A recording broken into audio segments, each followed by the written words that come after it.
for. If she sees one, she will start talking. And maybe we'll even close the doors. So it's starting and you'll pop it later. Started. Okay. So we're here right now with Marissa, who is in the background, and we have Stella here, who's a very, very special guest.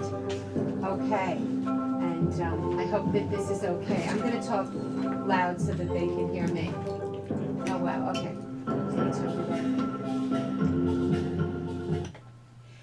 And we're back. Thank you so much for those who are just joining. This is 103.7 FM, Pawling Public Radio. And you're listening to Marcy's World. My name is Dr. Nancy Iankowitz. I'm your host. And with me, I have a very special guest.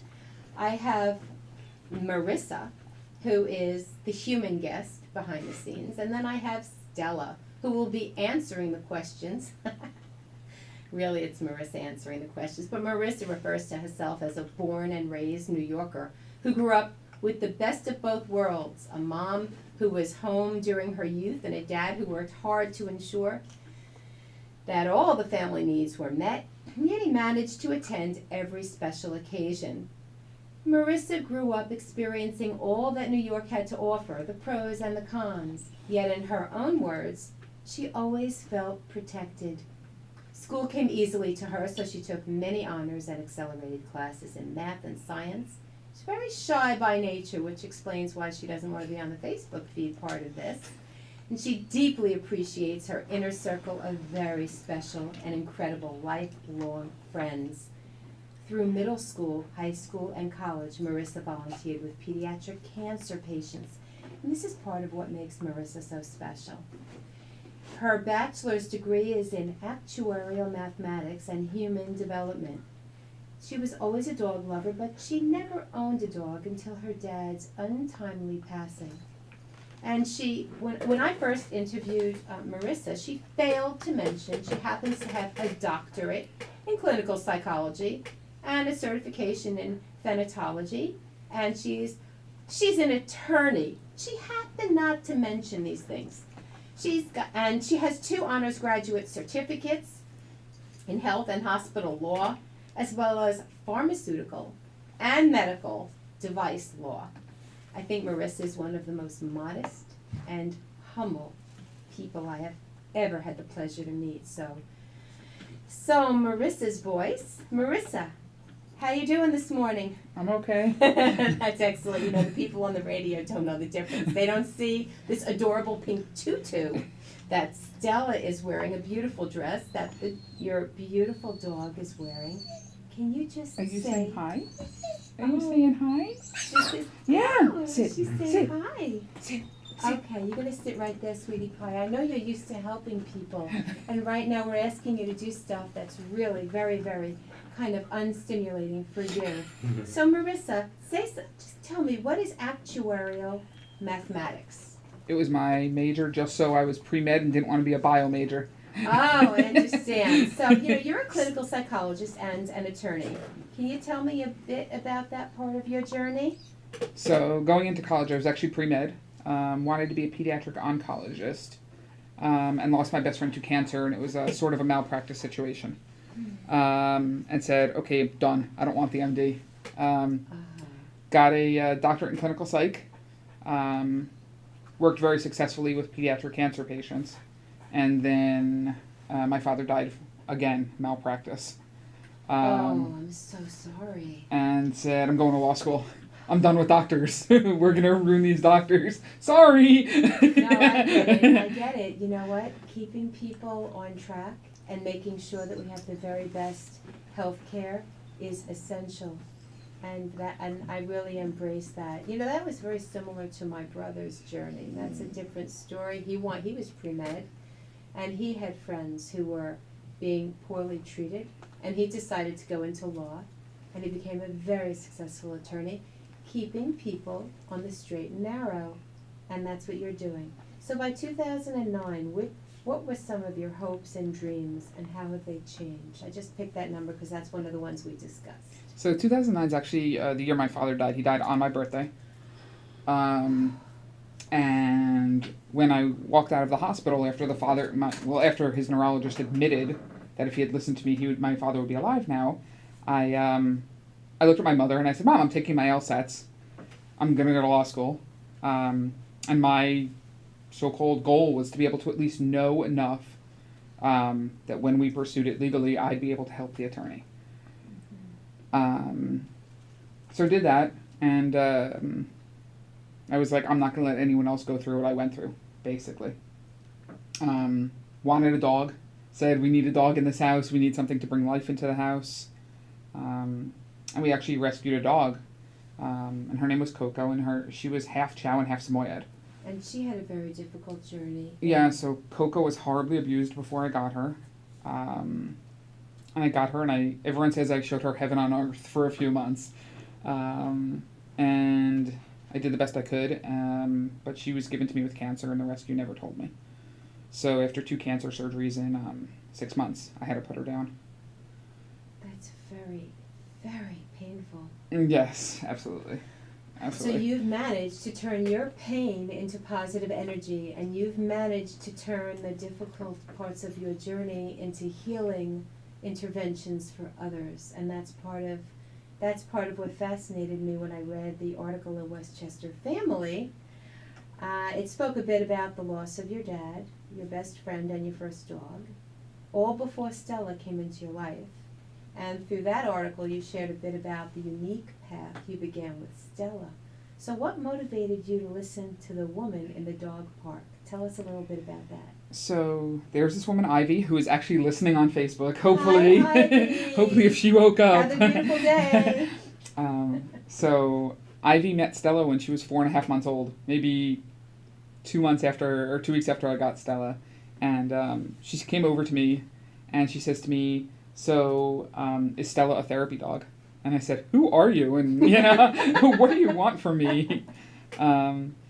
But she was actually a volunteer trainer and socializer for a major service dog training agency in the area. And she said, your dog has an exceptional temperament. And I just sort of laughed it off and went home after the dog park. And I went home and I looked it up and I saw what a therapy dog was, and I honestly had no clue prior to that. And this woman, Ivy, kept insisting, and every time she saw me, she's like, so when is Stella getting tested? When is Stella getting tested? And dogs can't even be tested till they're a year old. So at a year old, I had Stella and her litter mate, actually, and I made them a pool party, so Stella had a red and white polka dot bikini. And does she like the water? She does. Stella's actually a strong swimmer. Okay. So they had a pool party, and Ivy was there, and she's like, okay, let's go online and see when the next test is. And the next test was a couple weeks later, but I had done no formal training. And I said, Ivy, she's not going to pass. And she's like, yes, she will. Let's go. Is the universe not fascinating? Can you tell me the universe is not the most amazing, intricate? It is. So what happened? Took her for the test. Thought she was going to fail, but it was $10. I was like, what's $10? Who cares? And $10, and now she's the #1 therapy dog in the country. Yes. I had absolutely no clue. I was sitting in a waiting room while my husband was having his own surgery, minor surgery, and I was confident enough that everything would be fine to be able to relax enough to be able to read an article, picked up the Westchester Family, read a little bit about you, had no clue that Stella was completely famous, had been on TV, and we'll get into that in a bit. I'm getting ahead of myself. So I have a question. In our listening audience, we may have parents of budding therapy dogs. What can you tell them about the testing and any experiences that they can expect for their, animals if they do embark? No pun intended. Embark upon that adventure. So I'd like to think that therapy dogs are born, not made. I don't think that you can actually train them for the test. I think that you can train them for obedience, and half of the test is obedience. But that the temperament portion of the test, I really don't think you can train them for. They need to be okay with medical equipment. They need to be okay with loud noises. They will take 2 metal pie pans, bang them in front of your dog's face, and drop them on the floor. Like seeing eye dogs. Correct. It's the same. It's a service. Correct. So. It's blending the species. Mm-hmm. So they need to ensure that this dog is not going to react to anything, because in a hospital, if something drops in front of them and the dog panics, you're gonna have a problem. They put a piece of food on the ground in front of the dog, and the dog cannot approach it without permission. They need to be neutral to other dogs, but they do not need to be friendly with other dogs. Stella happens to be friendly. How does she do with cats? She doesn't have enough exposure, so she thinks they're dogs and wants to play with them. She's met a horse. I refer to it as a big doggy. And she was not afraid. And she's smelling and she's going, Mom, this ain't my species. Yeah. I know better than And on the drive up here, we saw a whole bunch of cows, and I was like, big doggies, big doggies! And she started barking. You have a lot of fun with her. I do. Yes. I do. So, are there any special phone numbers that people would call to find out if their dogs or would they have known ahead of time? So there's two major agencies basically that train therapy dogs in this area.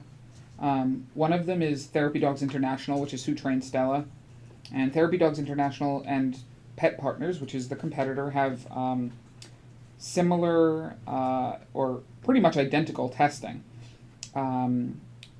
Therapy Dogs International says if you can pass the test without a formal training class, more power to you. Pet Partners mandates you sit through a class. Pet Partners also clears you at different levels, so you're cleared for very basic work initially, and you need to experience a certain number of visits and work your way up. Where Therapy Dogs International, you pass and you're cleared for everything, and basically they trust the owner to determine what's appropriate for the dog and or not. And you're very, very devoted to Stella. And we can see that and we can feel that in her vibration. So what we're going to do right now is take a very short break, and when we come back, we're going to hear much more about Stella and how she became a star. And if you're first tuning in, this is Dr. Nancy Iankowitz. I'm your host here on Marcy's World, and we're talking with Marissa and Stella.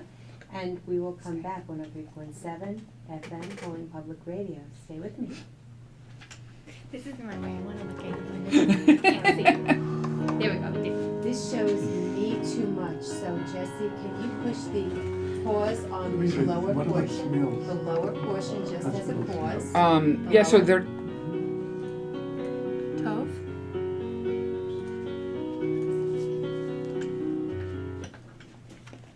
You're listening to 103.7 FM, WPWL, Pawling Public Radio. This is Marcy's World. I'm Dr. Nancy Iankowitz, your host, here with a very special guest, Marissa, and her very, very, very special dog, Stella. And we had just discussed a bit about Marissa's journey, and now we're going to zero in on Stella's adventure. And over the break, Marissa was mentioning that she actually has some other very, very special dogs, at least one. And before we get into Stella and her journey, can you tell me a little bit about what you were talking about during the break? Your other There's actually I have a puppy. I call him Harris Puppy. He's actually 5 years old. Still acts like a puppy. But he is a 85-pound, 4'10" tall dog. He's an Australian Labradoodle. He actually just passed the therapy dog evaluation in July. So he goes to a nursing home a couple days a week, and he goes to the Veterans Hospital in Montrose with Stella on Sundays. It's a lot of traveling for you. Yeah, it's worth it. We go down to D.C. sometimes. We've been up to Boston. Are you talking? You want to change your position? Yeah. You're very dedicated and devoted, and you're putting a lot of positive energy into the universe, and it's beautiful to be in your energy. I really appreciate that you took the time to come here, and you too, Stella. Are you comfortable? Stella, stay, baby. Come here. Oh, you know what? She probably just wants to Stay. get on my lap. You're She's okay. used to helping me. That's probably what she wants Stay. to do. We can do that in a little while. So Stella has become quite a star, and thank you for sharing about her, I guess, adopted brother, who you said is not quite as talented and gifted as Stella. Not as experienced. Not as experienced. So maybe she'll teach him a little bit. She's trying for 5 years. It hasn't rubbed off yet. More about what you were saying about she's something you got to be born with. Right. So she's become quite a star, not only for those whom she helps and the associated awards and points she accumulated over 500 hours in record time, I understand. Oh, Stella's trying to help me. But she's become famous in the public eye as well. Can you tell me a little bit about that? The TV, the AHA, the Hero Dog Award, Naomi Judd, Betty White, Good Morning America. Just start telling me stuff. So, so Stella was certified July 30th, 2011, just after she was 13 months old. And initially it was actually a bit of a headache. Is that what you agree with? So it was a bit of a headache to get a sort of clearance to go into places, actually. And so we got clearance to go into a couple different nursing homes. And it was okay, but I wasn't overly thrilled with the experience. And I actually questioned whether or not I would continue with it. And then we were cleared to go into Gilda's Club of Westchester. And we were cleared to go into Richmond Community Services. And Gilda's Club, she was working with children whose lives were somehow affected by cancer. Whether it was them themselves, having lost a parent, a sibling, or something of that sort. And Richmond Community Services is medically fragile, profoundly developmentally disabled. I saw that online. Right. Yeah, she's quite popular. Yeah. Online. So initially we were going to Richmond, and I'd say 90% were nonverbal of the people she was working with. So I didn't really know whether they were enjoying it or benefiting from Stella. And a few months later, the boss said to me, "Hey, let's go out for lunch." And I was like, "All right, why?" And so we went out for lunch, and she says to me, "So I nominated Stella for this award, and I didn't tell you, and I've spoken to your mom, and I've gotten all this information about Stella that I needed." But and then how did she earn back your trust? But right. By the way, Stella's in first place by over 80,000 votes, so you might want to ask your friends to vote for her and continue. And I said, "Oh, excuse me?" Yeah. And so Stacy, who is the woman who nominated her for what's called a Hero Dog Award. And so there were 8 categories, and therapy dogs are one of them, and she nominated Stella in the therapy dog category, and she was competing against a couple of hundred other therapy dogs nationwide, and no pressure. No pressure at all. No competition. No competition. So Stella was named the #1 therapy dog in the country. Wow.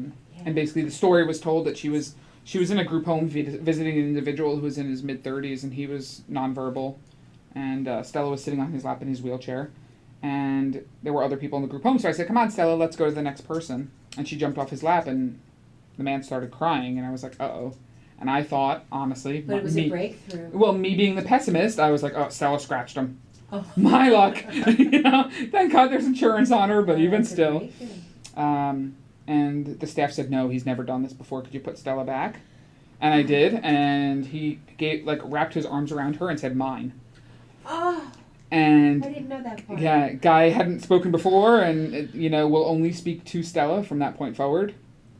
And when Stacy saw that, she nominated her for this award, and about a year after, almost a year to the day after she certified as a therapy dog, she was named #1 in the country. Oh my goodness. So, yeah. Not just feeling proud for you, but the personal satisfaction that I know that you get. It is. It's rewarding. Very rewarding. Very rewarding. Yeah. All the energy, all of the time and the love. And look at what she's doing. She's nourishing the best in people who are nonverbal and who can now express themselves somehow to the outside world. That's amazing. So is there anything else you want to say about that? Yeah, so they so when they named her #1 in the country, they sent this film crew into New York from LA. They followed me around for 3 days, and not being on camera, great, I was thrilled, can I tell you? And it was like 95 degrees and humid, and Stella was panting. It was not pleasant. But yeah, so they followed us around for 3 days, and they filmed her in action. We got, like HIPAA waivers and things of that sort. Yes. And they filmed her in a hospital, they filmed her in a nursing home, they filmed her in a secure psychiatric facility. So filmed her at several different places, and then they created a 2.5 or 3 minute so-called tribute video that I was not allowed to see. And then they said, "Okay, by the way, we're flying you out to California, and we're going to put you up at the Beverly Hills Hilton, and we're going to keep you there from Wednesday through Sunday, and there's going to be a whole bunch of events and things of that sort." And it was Stella's first time flying. I had no clue what to expect. She gets car sick. I'm like, "Oh, great. It's going to be a nightmare." Did they let her stay next to you? Yes, JetBlue is a sponsor, so JetBlue flew all the dogs in cabin, so they gave her a seat. So they, Wow. She probably behaved better than all the other kids. Pretty much. And Pretty half the other much. passengers. Pretty much. But yeah, so she was in cabin. We got to the hotel. They filmed her for Home and Family, which is a show on the Hallmark Channel. We met Naomi Judd. We met Betty White. We met Joey Lawrence from Blossom. I have a picture of Stella sitting on Betty White's lap in a purple satin dress. Who was wearing the dress, Betty White or Stella? We went to a whole bunch of events while we were out there and met a whole bunch of incredible people. A couple of my really close friends now are actually fellow Hero Dog owners. And since then, Hero Dog Stella's been on Good Morning America. Only after she won Hero Dog did I create a Facebook account for her. Yes, you know about her public persona. Yeah. Share a bit about her Facebook page. Yeah, so she was the one finalist that did not have a Facebook page. And I was like, oops, I'm a bad dog mom. So I created a Facebook page for her. And initially I really didn't know what to do in anything. And right after she was named a Hero Dog, her littermate David actually had to be put down. So I got Harris, and so I had this cute puppy who was driving me crazy, and Stella, who was the perfect little angel, and it was like, oh my gosh, what do I put on Facebook? So I did the best I could, and I tried to do what, I thought Stella would say to people, and what she would, like So if you're Stella learning could from talk. Stella. Right. How did she handle, if you don't mind my asking, the passing of her littermate? Stella had a really hard time with it, so it was actually an unfortunate thing. Unfortunately, he got into xylitol, which is a sugar substitute, and highly, highly toxic to dogs. Okay, note to self, grapes, chocolate, xylitol, mark it off that's toxic, along with a bunch of other stuff. Yes. You know what, I'm gonna actually just take a short break right here for our listeners. You are listening to Marissa talk about Stella at WPWL 103.7 Pawling Public Radio. This is Marcy's World. I'm your host, Dr. Nancy Iankowitz, and when we come back, we'll find out more about Stella's Facebook page and how she inspired her own children's book. Stick with us. Be right back. Jesse, Yes. oh, Facebook people, there's going to be a second piece, and you'll go look for it. Bye-bye for now. See